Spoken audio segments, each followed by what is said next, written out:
Kalau aku cakap sebelum Melaka wujud pun, tangan gaib ni dah ada untuk kawal perjalanan sejarah negara kita. Kau percaya? Aku Wan Daud, jom kita spill. Aku yakin yang diorang ni ada kaitan dengan kehilangan mayat atuk aku. Dan episod kali ni, aku akan bongkarkan dekat korang semua rahsia yang dah simpan bertahun lama ni.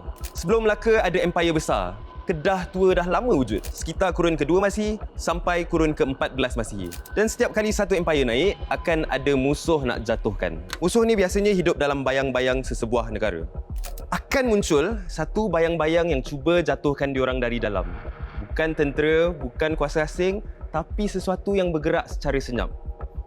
Macam bayang-bayang. Kedah tua dulu pernah ditakluk oleh Empire Chola. Kemudian Siam. Kedah tua lepas tu hilang macam tu je. Ini bukan rekaan. Ini semua tertulis dalam catatan atuk aku.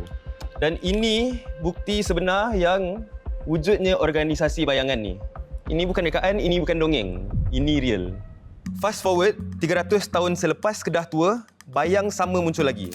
Dekat Melaka, kota paling kuat Nusantara, runtuh bukan sebab Portugis tu power, tapi sebab sabotaj dari dalam. Orang sama, tangan sama, bayang-bayang sama. Kau nampak? Apa yang aku nampak? Based on nota atuk aku perasan satu pattern sama. Dari empire runtuh sampai insiden sekarang, semua ganggu 3 pilar negara.